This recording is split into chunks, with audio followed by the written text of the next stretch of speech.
So just as art can be used for propaganda, it can be used for rebellion. It can be used to protest against that propaganda and those in power.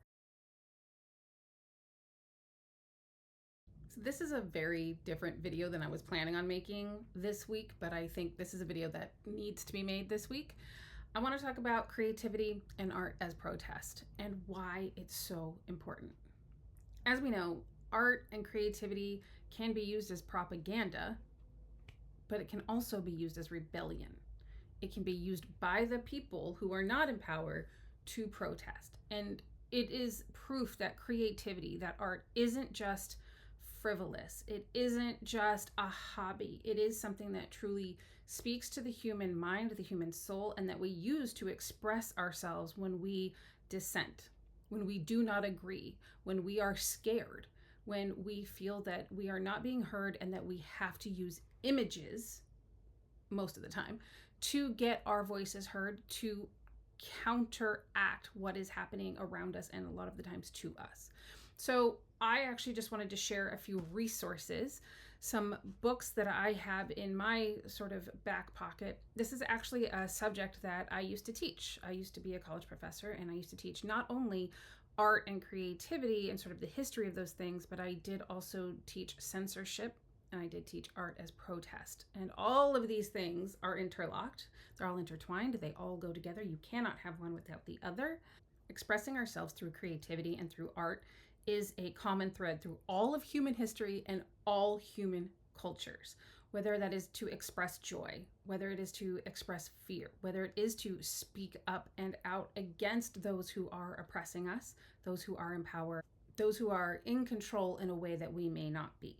So just as art can be used for propaganda, it can be used for rebellion. It can be used to protest against that propaganda and those in power. So I have a small stack here of resources that I wanted to share with you. If you're looking to kind of understand the history maybe of how you can use your voice, how art plays a role in this speaking out against governments, against systems of power. This is not a new concept. This is something that replays over and over and over, and it literally always has since very much the beginning of humans being able to express ourselves through arts. It's obviously not just visual arts. There are obviously protest songs, literature, stories, essays, poetry, all of that. But I'm going to be focusing mostly on visual arts. But again, understanding that there are quite a few other resources. I just have a tiny little bit here for you that I thought might be interesting, that you might want to take a look at, just to remind yourself that art, creativity isn't frivolous. It isn't just a hobby. It is something that humans find integral to our being, our essence, how we operate in the world. And right now, so many people are feeling so hopeless. So many people are feeling like they don't have a voice, like there's nothing they can do. Art and creativity can help you work through that. It can help you express yourself. If it is just for you, then that's fine. It can also help you spread awareness to larger issues out in the world. It can really be a driving force for togetherness, for gathering groups. The art and creativity, again, it is one of the least frivolous kind of actions that humans can do. And unfortunately, it does sometimes get relegated to the background of art for art's sake. Art is just meant to be pretty. Creativity isn't actually important. And it's demoted in a lot of really strange ways, when in truth, it is one of the most powerful ways to gather community and to make your voice heard. So I want to just share a few resources that I thought might get you started, might be interesting. I will, if I am able to, put links where to find these. Hopefully your local library will have copies of these things. If not, you can obviously search the internet for other images like these, for other resources like these, but I thought I would give you sort of a small primer on some things you could take a look at. All right. Number one, I have The Design of Dissent by Milton Glasser and Mirko Ilic.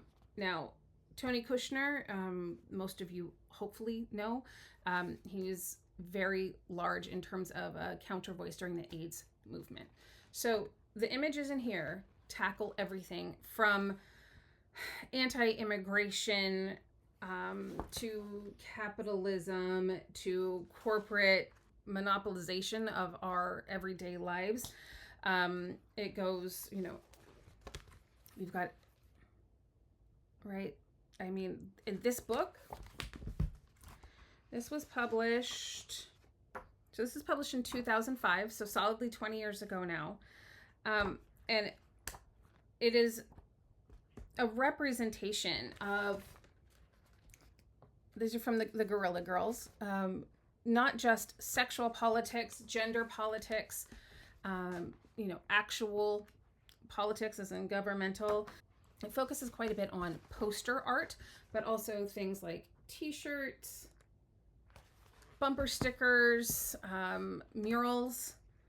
It deals with anti-war, with food equality, climate, human trafficking.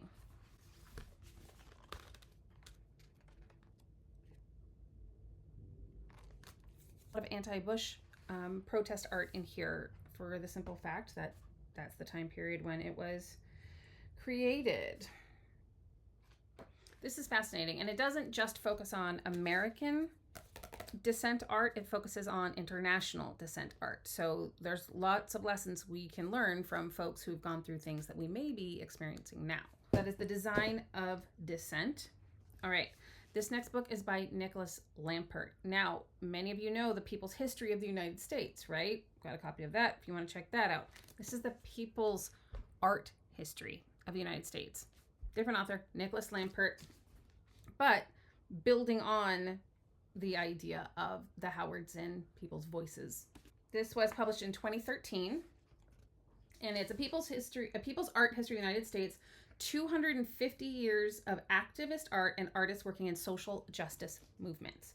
So you open it up and it is about women's suffrage, right? Banners designed to break a president. This is about police force. And I mean, literally and not literally. So there are images in here of not just visual arts, but performance arts. This is difficult. This is difficult because many of the topics that these pieces cover, I don't think I can actually speak about on YouTube openly. But here's a great chapter title, Good Art Confuses Racists, Art Workers and Art Strikes, Photography as Protest Art. A lot of images during the AIDS crisis.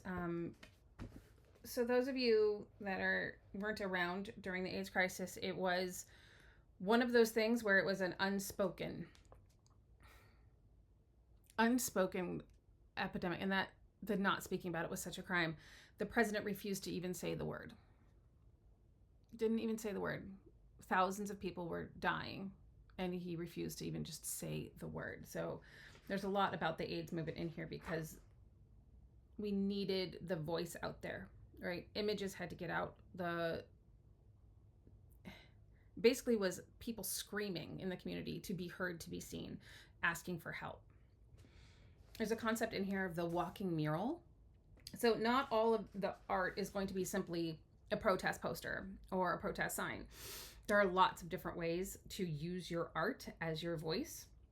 So if you want to check out specifically in the US, a People's Art History of the United States, and it is very much all about protest art. Okay, this is where I ask you to take not a leap, but to understand kind of different ways we can use art and creativity as protest. This is called The Art of Moral Protest, and this is by James Jasper. And what this is about thinking of protest, thinking about gathering community, thinking about standing up as art itself, as a creative act. There are sort of history case studies in here. There is this, the idea of the art of protest, right? But it goes through, it's a bit of a textbook. I'm not going to say that it's not, but it talks about why we do protests, why we find it important, why humans need this. And the subtitle here is Culture, Biography, and Creativity in Social Movements. So this is about how acting out, speaking out in these movements, creating these movements is within themselves an act of protest, and gives you a history of some of the major movements and how they were formed and how those enact as a creative act. Okay, so that is The Art of Moral Protest, James Jasper. All right. Boondocks. Hopefully you know it and you love it. Aaron McGruder. While I don't think I have to tell you that they touch on political issues, if you've ever seen a single episode of Boondocks or read any of the comics, they are some of the most politically aware, culturally aware characters that have ever existed in art. So if you don't know, the Boondocks is the story of these two young kids and their grandfather, and it focuses on American life. It focuses on politics, racial politics, governmental politics, gender issues, all of the sort of media literacy issues that we're dealing with take center stage in here. It's one of those things where it is funny, it is silly at times, but it is always on point politically, and it is always asking the big questions, and it is always taking a stand. It is amazing that they were able to run in so many papers and have such an effect with being so blatant about the way that they were protesting. I think maybe it's because it was coming out of the mouths of children, unclear. This particular book has a foreword by Michael Moore, filmmaker, who is also very much someone you might want to check out in the kind of anti-major capitalist corporations sphere. He's always sort of been a filmmaker for the people, so something to check out there. This collection is called A Right to Be Hostile, and I love the title. I think that we do, all of us have a right to be hostile, but especially the folks in this book that the comic strip focuses on. It's an interesting look at different ways to think of all of these subjects that we're dealing with, broken down in such a smart, laser focused way. The things that he can get across in such a few panels, mind-blowing. So if you don't know the Boondocks, highly recommend either watching some of the episodes, because it did become a series, or checking out some of the older strips that you can find if you can't find an entire collection of them.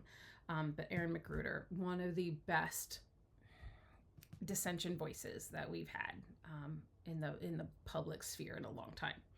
Okay, so now the last book that I have for you here, I've got Street Art of San Francisco, partially because I live in San Francisco, and we have a really rich history of street art here, especially murals and the like.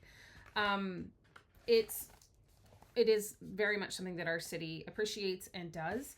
The thing is most cities, I'd gather to say all cities, have public art.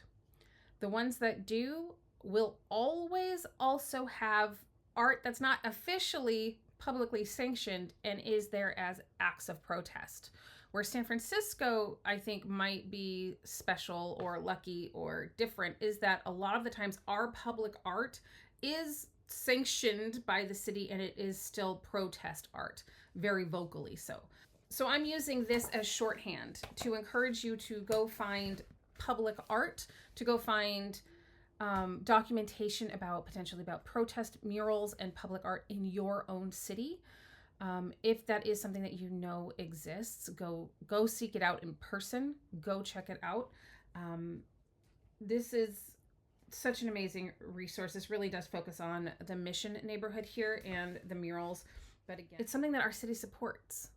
And it's, again, I think it is a little bit unusual. And there are images in here of actual protest marches and visibility marches.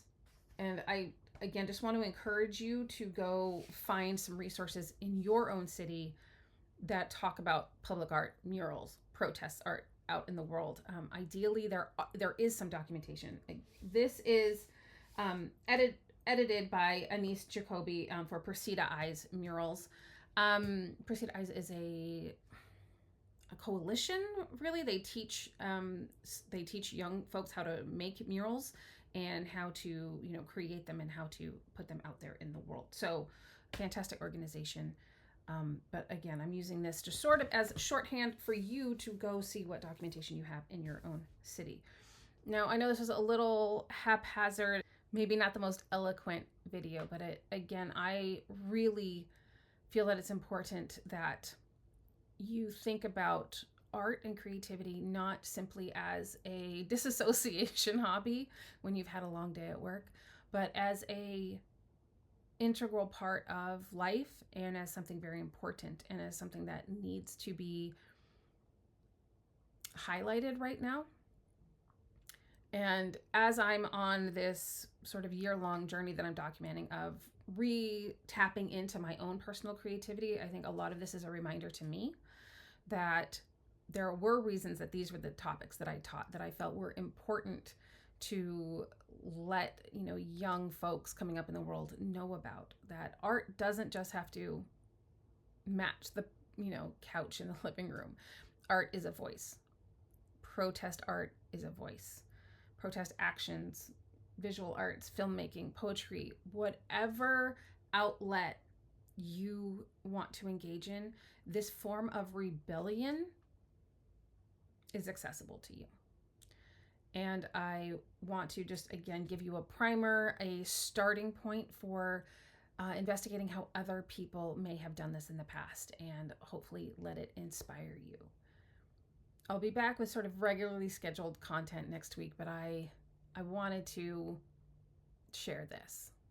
So until I see you next week, stay creating, stay protesting, get your voice heard. I'll see you next week.